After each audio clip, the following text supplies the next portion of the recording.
ముందుగా శివజ్యోతి గారి గురించి పెద్దగా పరిచయం అక్కర్లేదనుకుంటా. టీవీ నటిగా మొదలుపెట్టారు కదా. అవును, చాలా సీరియల్స్లో కనిపించారు. ఆ తర్వాత రియాలిటీ షోలు, ముఖ్యంగా బిగ్ బాస్.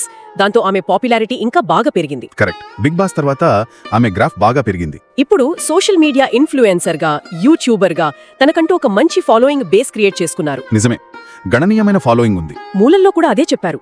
ఆమె చెప్పే ప్రతి మాటకు, చేసే పోస్టుకు చాలా వెయిట్ ఉంటుందన్నమాట. అవును, ఆమె ఏం షేర్ చేసినా అది ట్రెండ్ అవుతుంది. బహుశా అందుకేనేమో ఆమె గర్భధారణ విషయాన్ని అనౌన్స్ చేస్తూ పోస్టులు పెట్టారు కదా ఇన్స్టాగ్రామ్లో, యూట్యూబ్లో. అది వెంటనే వైరల్ అయిపోయాయి క్షణాల్లో. అవును, చూశాను. లక్షల వ్యూస్, వేలల్లో కమెంట్లు, షేర్లు. మొత్తం సోషల్ మీడియా అంతా అదే న్యూస్. అభినందనలు వెల్లువెత్తాయి. అది సహజమే కదా, గుడ్ న్యూస్ కాబట్టి. అవును, అది ఊహించిన స్పందనే. కానీ దాని వెనుకున్న చర్చ మాత్రం ఆసక్తికరంగా మారింది. అంటే ఆ చర్చ ఏంటి? ఇక్కడ అసలు పాయింట్ అన్నమాట. ఈ ప్రకటనకు వచ్చిన రెస్పాన్స్ కేవలం శుభాకాంక్షలకే ఆగిపోలేదు. ఓ, దాని చుట్టూ కొన్ని నమ్మకాలు, కొన్ని కథనాలు, అవి కూడా బాగా సర్క్యులేట్ అయ్యాయి. దేని గురించి? అందులో బాగా వినిపించింది ఆ 7 శనివారాల వ్రతం గురించి. అవునవును, విన్నాను. శివజ్యోతి దంపతులు సంతానం కోసం ఈ వ్రతం చేశారని, ఆ వ్రతం ఫలితంగానే ఆ శనిదేవుడి ఆశీస్సులతోనే ఆమె గర్భం దాల్చారని చాలా మంది నమ్ముతున్నారు. సోషల్ మీడియాలో అదే డిస్కషన్. అవునా? మూలల్లో కూడా ఈ అంశాన్ని ప్రత్యేకంగా మెన్షన్ చేశారు. ఎందుకంటే ఇది కేవలం ఒక న్యూస్ ఐటం కాదు, ఒక నమ్మకం చుట్టూ అల్లుకున్న స్టోరీలాగా అయింది. అర్థమైంది. ఈ 7 శనివారాల వ్రతం అంటే అది శనిదేవుడి అనుగ్రహం కోసం చేస్తారు కదా. అవును, చాలా మంది చేస్తారు. సంతానం కోసం, లేదా ఆర్థిక ఇబ్బందులు పోవాలని, ఆరోగ్యం బావుండాలని, ఇలాంటి కోరికలతో చాలా మంది భక్తితో చేస్తారు. శివజ్యోతి విషయంలో ఆమె ఫాలోవర్స్ లో చాలా మంది ఇది ఆ వ్రతం వల్లే జరిగిందని గట్టిగా నమ్ముతున్నారన్నమాట.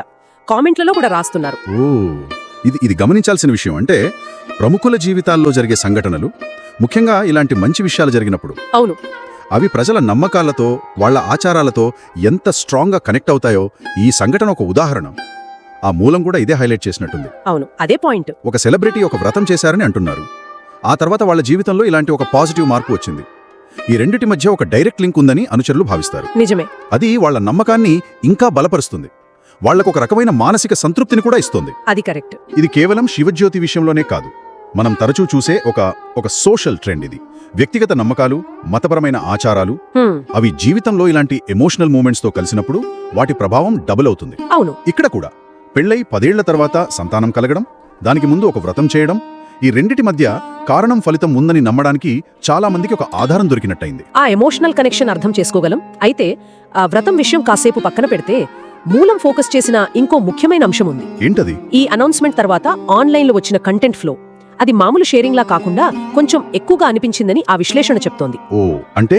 అవును, ప్రెగ్నెన్సీ ప్రకటన తర్వాత మొదలైందది, ఆగలేదింకా. ఎలా? రకరకాల థీమ్స్ తో ప్రెగ్నెన్సీ ఫోటోషూట్లు, baby bump progress updates, special makeup looks తో ఫోటోలు, వీడియోలు. ఆ తర్వాత గ్రాండ్ గా జరిగిన శ్రీమంతం వేడుక, దానికి సంబంధించిన ఫుల్ డీటెయిల్స్, వీడియోలు, ఫోటోలు ఒకదాని తర్వాత ఒకటిగా, అంటే కంటిన్యూస్ గా వస్తూనే ఉన్నాయన్నమాట. అవును, సోషల్ మీడియాను ముంచెత్తాయి. దీన్నే మూలం కొంచెం క్రిటికల్ గా కంటెంట్ మారథాన్ అని పిలిచింది. ఓ, కంటెంట్ మారథాన్, ఆ పదం వాడారా? అవును. ఆ పదం వాడకం వెనుక ఆ విశ్లేషణ ఉద్దేశ్యం ఆలోచించాలి. అంటే ఇది జస్ట్ సహజంగా ఆనందాన్ని పంచుకుంటున్నారా, లేక ఇదొక ప్లాన్డ్ స్ట్రాటజిక్ కంటెంట్ క్రియేషన్? అదే ప్రశ్న. ఆ అనుమానం వ్యక్తం చేస్తుంది ఆ విశ్లేషణ. అంటే ఒక పర్సనల్, సెన్సిటివ్, హ్యాపీ మూమెంట్ ను కూడా కంటెంట్ గా మార్చి దాని ద్వారా ఎంగేజ్మెంట్ పెంచుకోవటం, వ్యూస్ తెచ్చుకోవటం, బ్రాండ్ ఇమేజ్ ని స్ట్రాంగ్ చేసుకోవటం, ఇలాంటి లక్ష్యాలున్నాయా అని అదే సందేహం. నిజానికి ఇప్పుడున్న ఇన్ఫ్లుయెన్సర్ కల్చర్లో ఇది కొత్తేమీ కాదు కదా. కరెక్ట్. పెళ్లిళ్ళు, వెకేషన్స్, కొత్త ఇళ్ళు, చివరికి అనారోగ్యాలు కూడా కంటెంట్ అవుతున్నాయి. నిజమే. దీని వెనుక ఫాలోవర్స్ తో ఇంకా పర్సనల్ గా కనెక్ట్ అవ్వాలనే ఆలోచన ఉండొచ్చు. మా లైఫ్ లో ప్రతిదీ మీతో పంచుకుంటున్నాం అనే ఒక ట్రాన్స్పరెన్సీ చూపించే ప్రయత్నం కావచ్చు. అలాగే అదే టైంలో ప్లాట్ఫామ్ల అల్గరిథమ్స్ కూడా కంటిన్యూస్ గా కొత్త కంటెంట్ అడుగుతాయి కదా. యాక్టివ్ గా లేకపోతే రీచ్ పోతోందనే ప్రెజర్ కూడా ఉంటుంది క్రియేటర్స్ మీద. అది కూడా నిజమే. మూలం ఈ యాంగిల్స్ అన్నిటినీ డైరెక్ట్ గా చెప్పకపోయినా ప్రశ్నల ద్వారా వాటిని టచ్ చేసినట్టుంది. అంటే పర్సనల్ హ్యాపీనెస్ ని షేర్ చేసుకోవడానికి, దాని ఒక బిజినెస్ స్ట్రాటజీ లాగా మార్చడానికి మధ్య లైన్ చాలా థిన్ అయిపోయిందని ఆ విశ్లేషణ అనుకుంటోందన్నమాట. దాదాపుగా అలాగే అనిపిస్తుంది. అందుకే ఆ విశ్లేషణ కొన్ని డైరెక్ట్ క్వశ్చన్స్ అడిగింది కదా. అవేంటంటే, చెప్పండి. 1, is this over promotion are just happiness sharing? ఇది హద్దులు దాటిన ప్రచారమా, లేక జస్ట్ ఆనందాన్ని పంచుకోవడమా? మంచి ప్రశ్న.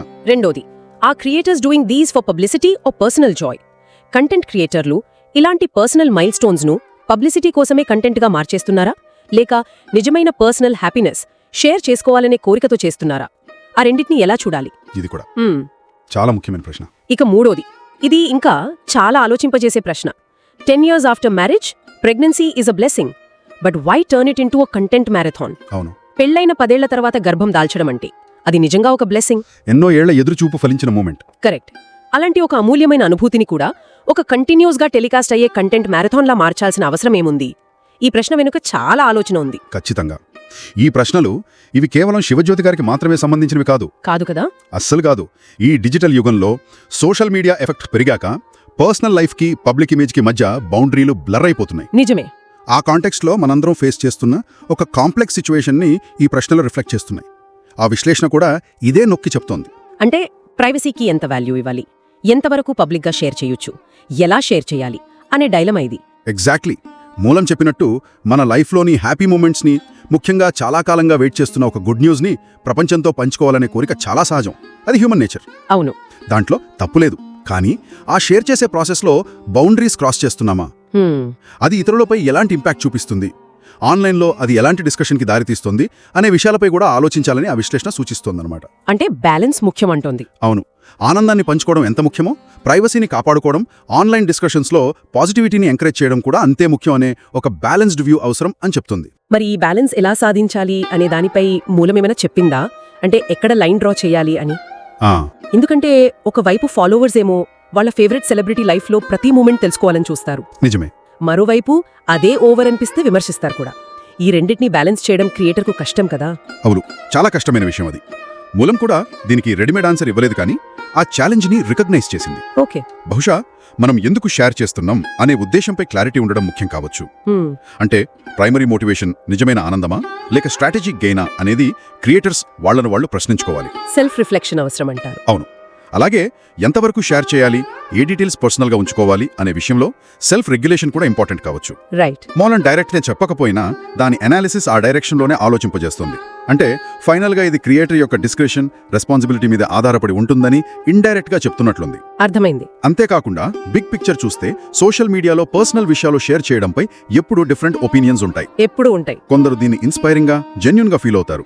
ఇంకొందరు ఓవర్ షేరింగ్ అని, ప్రైవసీ లేదా అని క్రిటిసైజ్ చేస్తారు. అవును. శివజ్యోతి విషయంలో కూడా ఈ 2 రకాల వాదనలు వినిపిస్తున్నాయి. ఆమెకు సపోర్ట్ చేస్తూ, ఆమె హ్యాపీనెస్ లో పార్టిసిపేట్ చేస్తూ విషెస్ చెప్పేవారు ఉన్నారు. అదే సమయంలో ఈ కంటెంట్ మ్యారథాన్ స్టైల్ ని, పర్సనల్ లైఫ్ ని ఇంత పబ్లిక్ చేయడం కరెక్టేనా అని క్వశ్చన్ చేసేవాళ్ళు కూడా ఉన్నారు. 2 వైపులా వాదనలున్నాయి. అవును. మూలం కూడా ఈ 2 సైడ్స్ ని చూపించే ప్రయత్నం చేసింది. ఏ ఒక్కరిని బ్లేమ్ చేయకుండా సిచ్యువేషన్ లోని కాంప్లెక్సిటీని చూపించినట్టు అనిపిస్తుంది. ఓకే.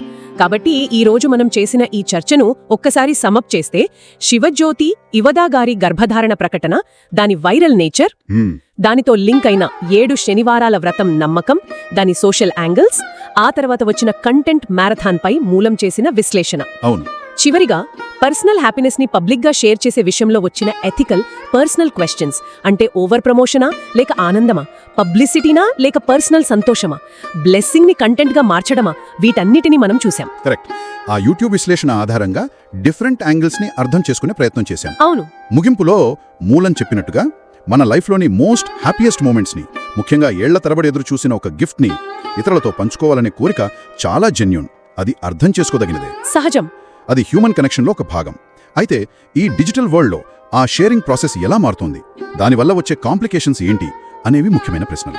కరెక్ట్. పర్సనల్ ప్రైవసీకి ఎంత ఇంపార్టెన్స్ ఇవ్వాలి, ఆన్లైన్ స్పేస్లో మనం క్రియేట్ చేసే అట్మాస్ఫియర్ ఎలా ఉండాలి, పాజిటివిటీని ఎలా కాపాడుకోవాలి, ఇవి కూడా అంతే ముఖ్యమైన విషయాలు. అవును.